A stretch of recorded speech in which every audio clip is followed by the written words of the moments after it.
So Daniel 6 can be found at page 890 of the Church Bibles, and we're going all the way through to the end. Daniel in the den of lions. It pleased Darius to appoint 120 satraps to rule throughout the kingdom, with 3 administrators over them, one of whom was Daniel. The satraps were made accountable to them so that the king might not suffer loss. Now Daniel so distinguished himself among the administrators and the satraps by his exceptional qualities that the king planned to set him over the whole kingdom. At this, the administrators and the satraps tried to find grounds for charges against Daniel in his conduct of government affairs, but they were unable to do so. They could find no corruption in him, because he was trustworthy and neither corrupt nor negligent. Finally, these men said, "We will never find any basis for charges against this man, Daniel, unless it has something to do with the law of his God." So the administrators and the satraps went as a group to the king and said, "Oh, King Darius, live forever. The royal administrators, prefects, satraps, advisors and governors have all agreed that the king should issue an edict and enforce the decree that anyone who prays to any god or man during the next 30 days, except to you, O king, shall be thrown into the lion's den.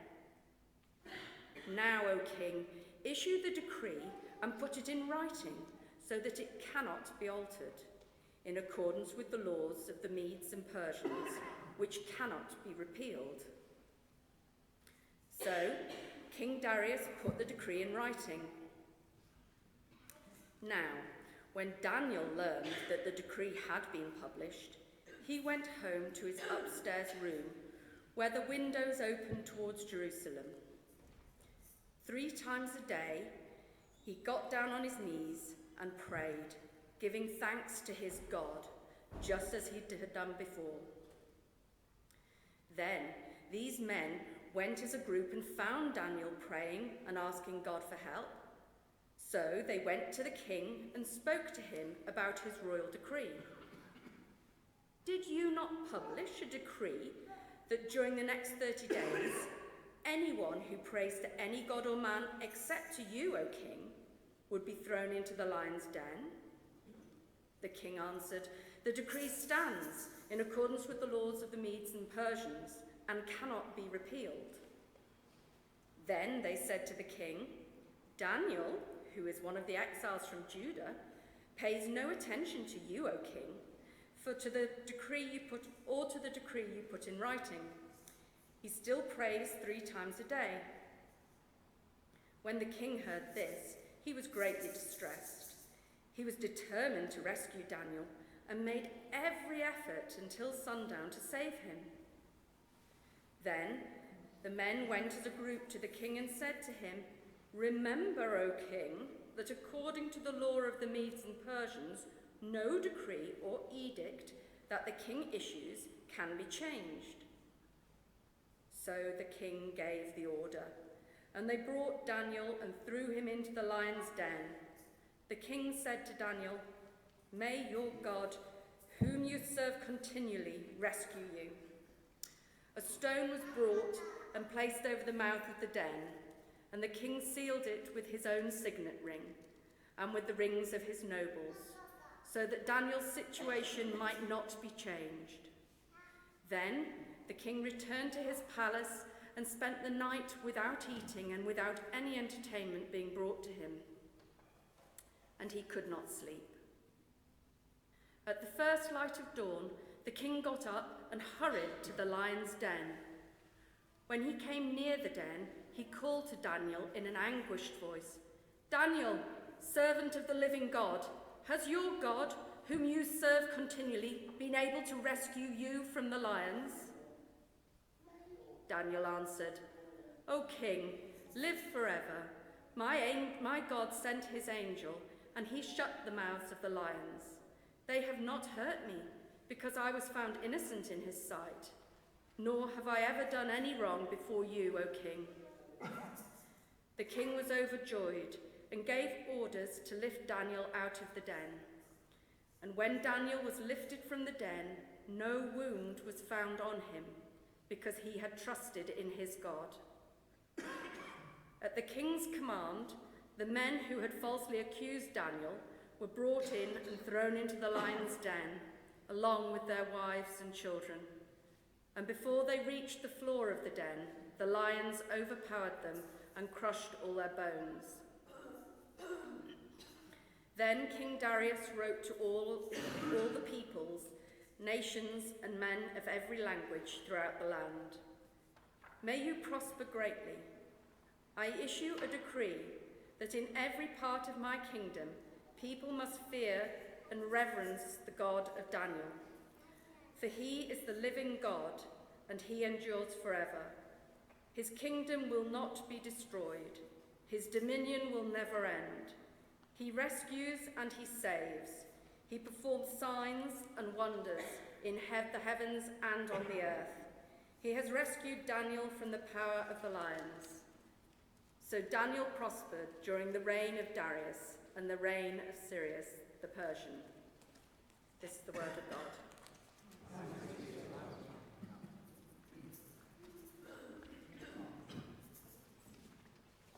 Thank you, Emma, for reading all that. Daniel in the lion's den. Wow, it's a great story, isn't it? There can't be many better-known stories in the Old Testament, and it's a real privilege to be here this morning to unpack a little bit of that and to look at what it means to live an uncompromising life. What does that mean? Live an uncompromising life. At first glance, it seems pretty straightforward. It just means that you live your life according to the values and beliefs you have, and you aren't swayed or tempted to do things that go against those beliefs just because it makes life a bit easier or it makes you a little bit more compliant. Very easy. Now, as Duncan's already said, it's been half term this week, and I've been off work, which has been delightful.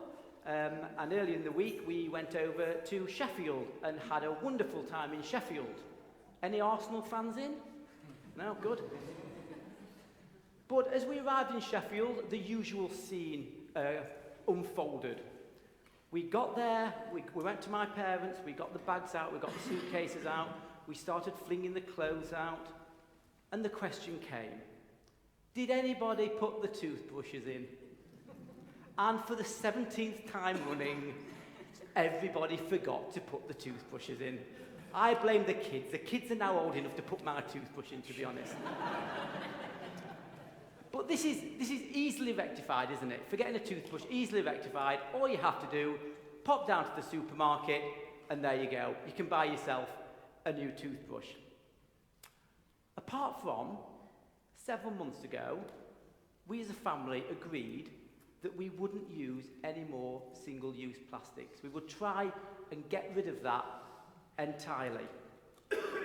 And toothbrushes are just about the worst example you can have of a single-use plastic. So suddenly, I've got a dilemma. Where are my beliefs now? Where are my values? Either I buy a single-use plastic toothbrush, or I don't brush my teeth for 3 days. What's the choice? I'll let you decide what I did.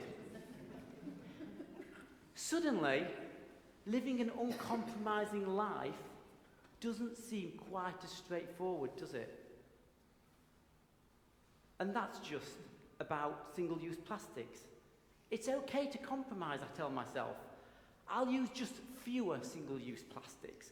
I'm doing a lot better than most people. But a couple of weeks ago, I was confident enough to say I wouldn't use any more.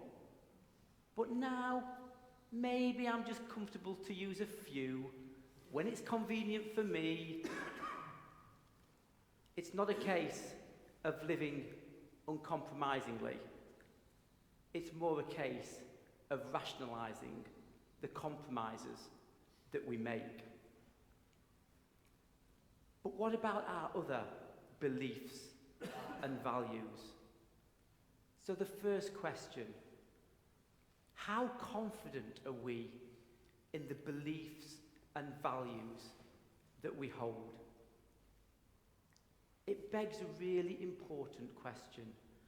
Are the beliefs and values we have, is the faith that I have strong and embedded enough to survive in strained and testing times? And as we explore that today, I'm going to suggest that living uncompromisingly comes down to a question of how and where we are rooted. But before we do that, let's pray. Father God, I thank you that we can come here this morning in freedom to worship you, to be with your people, to read your word, to share with each other. Father, I pray that you open our eyes, our hearts, and our ears to your word for us today, that we may live an uncompromising life to the glory and worship of you.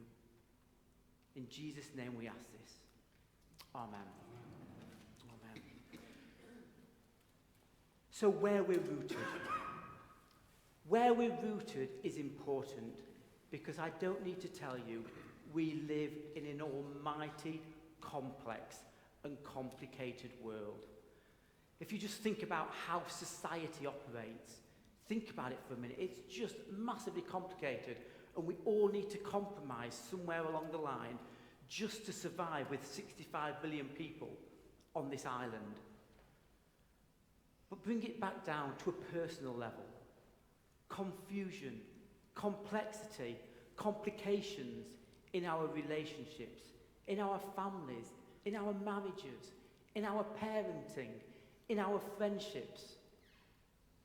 Then there's our health, our wealth, our housing, our work.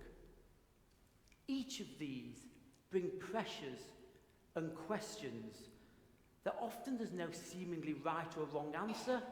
Often it's a choice of the least worst option, and it's sometimes just about trying to follow the path of least resistance and the best part we can get for everybody. We know that compromise is a part of life. We know that no relationship we're in could survive unless we're all willing to compromise.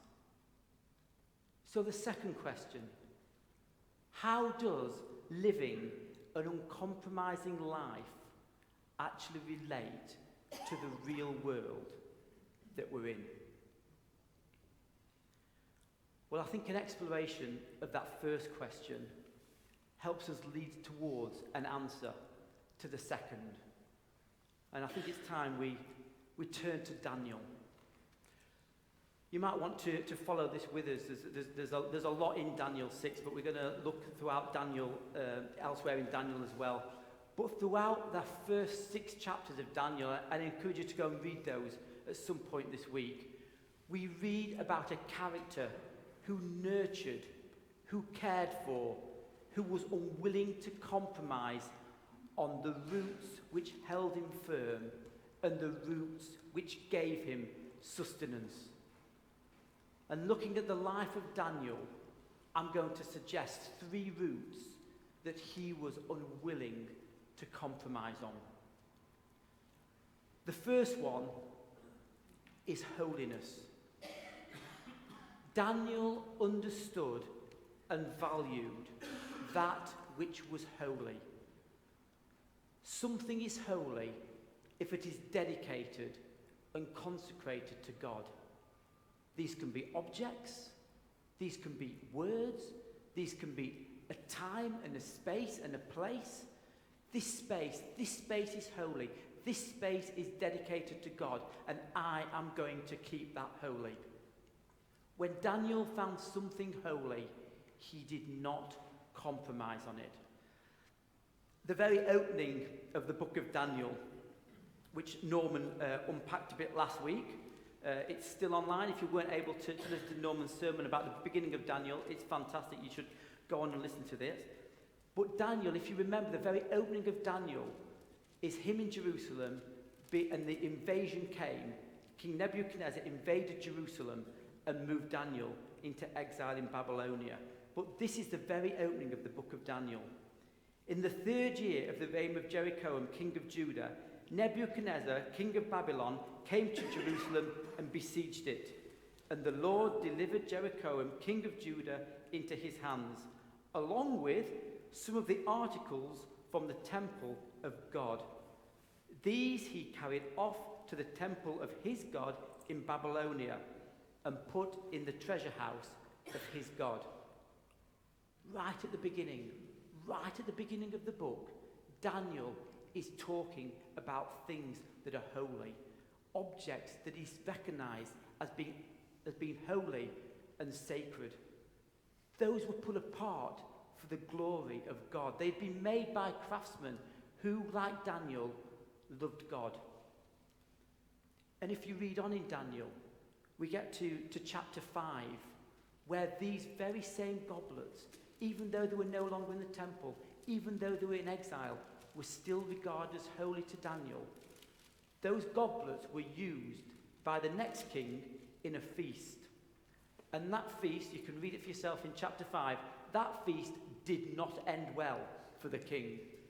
And the king wanted to know why. Why? What's happened? What's happened? Daniel. I'll ask Daniel. Daniel will know. So he called Daniel and basically said, Daniel, what is this? Explain what's gone on to me. And this is what Daniel said. You, King Balthazar, you have exalted yourself against the Lord of heaven. The vessels of his temple have been brought in before you, and your lords, your wives, and your concubines have been drinking wine from them. You have praised the God of silver and gold, of bronze, iron, wood, and stone, which do not see or hear or know. But the God in whose power is your very breath, and to whom belong all your ways, you have not honoured. So the first lesson, living uncompromisingly. Attend to and honour that which is holy. Do not exalt yourself above God, and honour God. That's what Daniel did. Daniel always refused to compromise with idolatry. Again, you read those first 6 chapters. He doesn't get involved in pagan ceremony. He refuses to bow down to Nebuchadnezzar's idolatrous image. Do we compromise on that which is holy? Do we worship idols? Idols of wealth, or of status, or of celebrity, or of image? And do we forget about the holiness and the supreme value of God?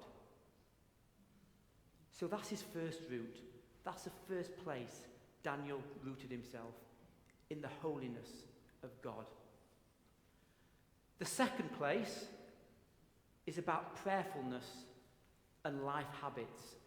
And that takes us right into the heart of the story today.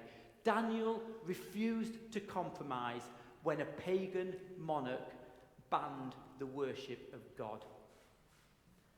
We read that King Darius signed an edict which stated that whoever makes petition to any god or man for 30 days except you, O king, shall be cast into a den of lions.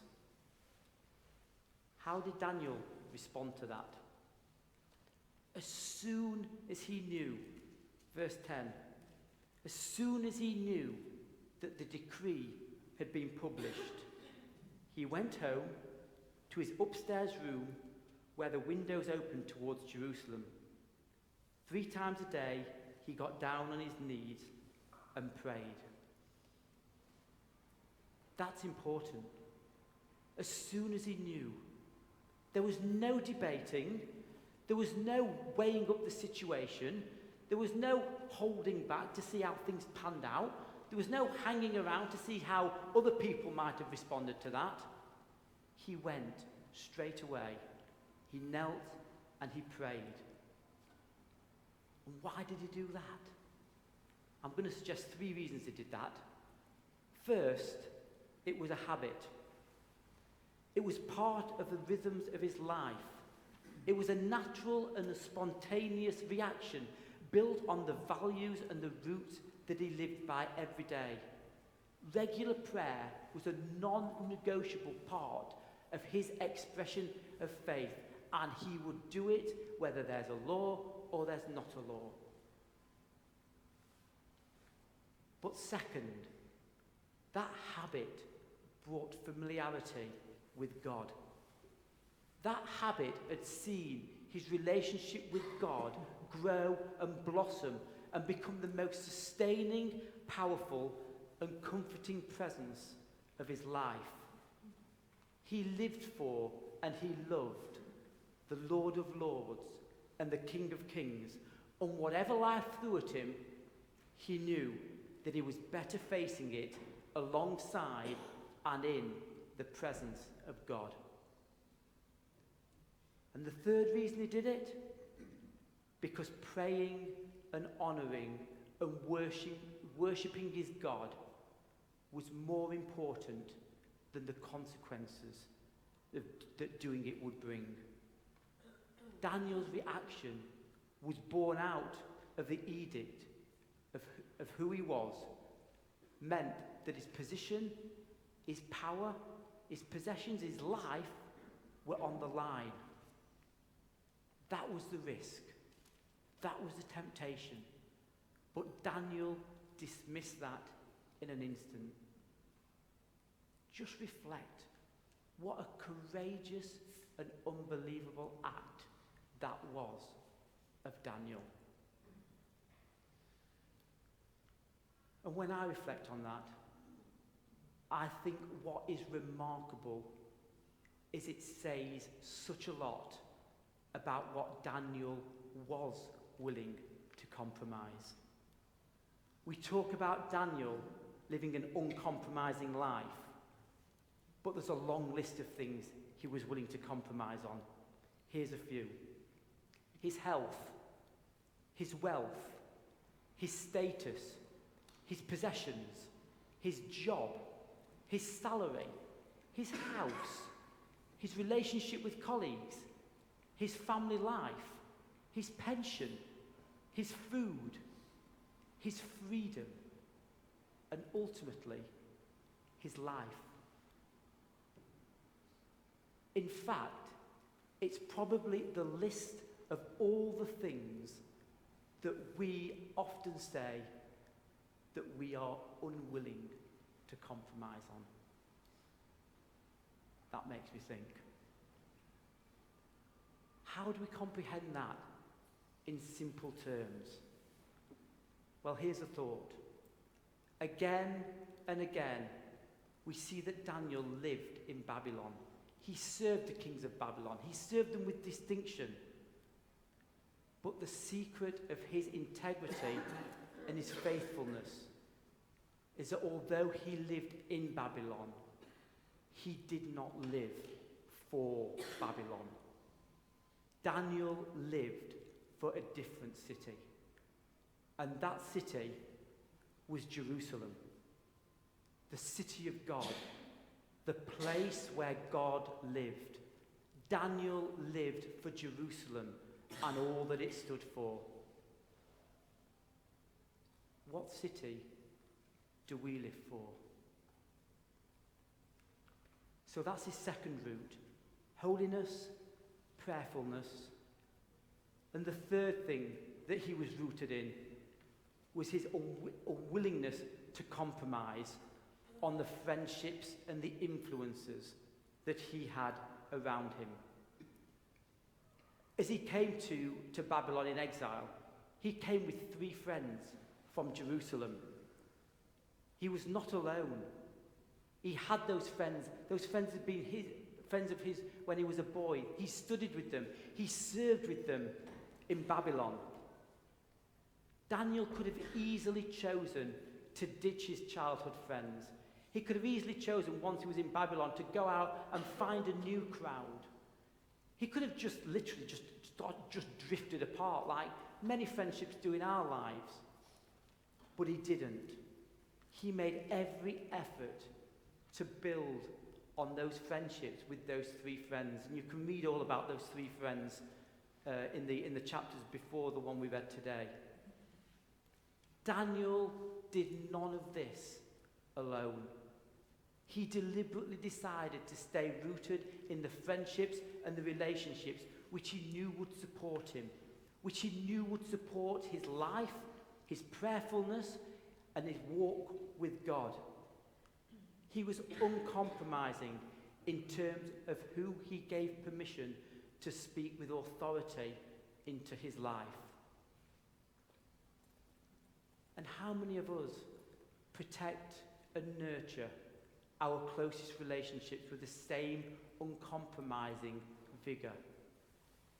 If you have relationships which are healthy and honest and worthy and uplifting and empowering you as a disciple of God, then protect them, guard them, prioritise them, seek them out, invest in them.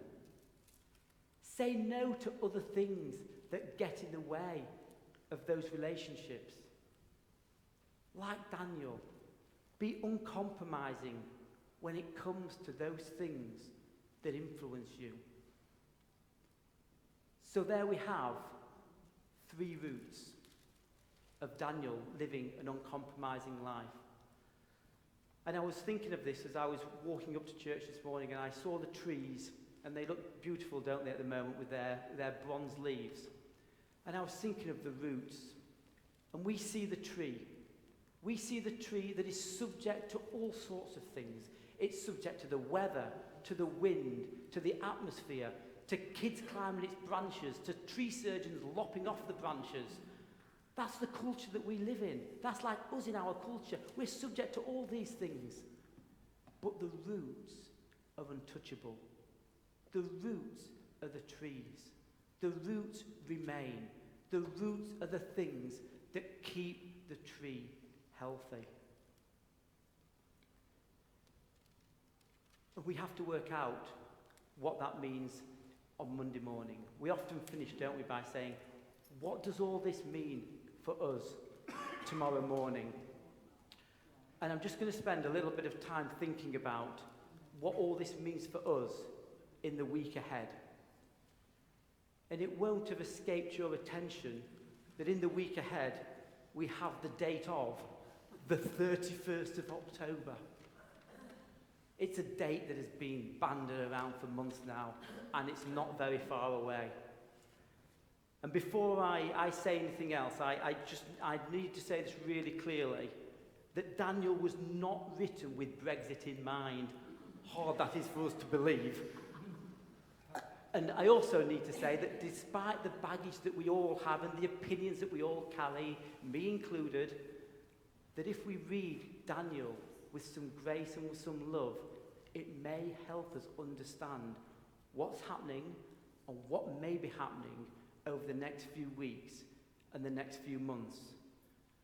So as I hold the Bible with Daniel in one hand and a newspaper in another, there's some striking verses that jump out. It's one reason I asked Emma to read the whole chapter today. There's so much resonates in Daniel of what is happening in our own political sphere. But one verse that jumped out at me was Daniel 6, verse 12. And it says this: "The king answered, 'The decree stands in accordance with the law of the Medes and Persians, which cannot be repealed.'" The decree stands. Was the decree universally welcomed, accepted and celebrated? No. The king who passed the decree, who signed it into law, didn't like it. He wanted to change it. He wanted to forget about it. He wanted to wish that it had never happened. But he couldn't. It stood, and it needed to be implemented. The decree stood, and the king realized that its implementation would have some pretty negative effects. It would cost Daniel, a loyal, trusted, faithful, and talented servant, his life. What a dilemma. How he must have wrestled with that. How much he must have felt that the life of Daniel must have been worth more than some decree that he'd been tricked into signing. Surely it could be ignored, but no, it had to be implemented. Any of this sounding remotely familiar? But at this point, look what happened. How he approached the implementation of that decree was remarkable. Verse 16, the king said to Daniel, "May your God, whom you serve continually, rescue you." May your God, whom you serve continually, rescue you. That is the most ridiculous and wonderful statement that he could have made. It's ridiculous because the king should have just sent out the decree. Just kick it out. How can that happen? But he spoke with a clarity and a bluntness that the worst and most logical effects of his actions would not come to pass. At that point, Darius reached a position that forced him to place into the hands of God those things which belong to God. God, you are the Holy One. You are the Most High. You are the Lord of Lords, the King of Kings. Everything in heaven and earth belongs to you. At the point of despair and weakness, he cried out to the power and the glory of God. And regardless of your opinion of Brexit and our parliamentary sovereignty and democracy, and whether you think the parliamentary system is working brilliantly or is fundamentally broken, I would suggest that there's not many of us who haven't felt some degree of tiredness, of weakness, and of despair over the last few weeks, months, and years. Perhaps we're exhausted of just trying to find out what we think is the best way forward, whether it's to remain or leave, or to be like Canada or Norway, or to go backstop or front foot, or second referendum, confirmatory referendum, ditch Article 50, who knows? All of, none of the above. But reading Daniel and applying his patterns for an uncompromising life turns us back to God. Seek out and honour that which is holy. In his majesty. Seek out, build and strengthen the relationships that disciple us. Pray faithfully. But more than that, take King Darius's lead and pray with conviction and imagination, power and authority. Like Daniel, it might come at a cost, but pray for the city that you're living for. Pray for the kingdom that you're living for. Pray that God comes down and dwells in the world. Let us pray that throughout the next few days, weeks, months, maybe even years, who knows, that your kingdom come. It is the most uncompromising position we can take. Pray that the weak, the old, the vulnerable, the young, the sick, the marginalised, the downcast, the refugee, the forgotten.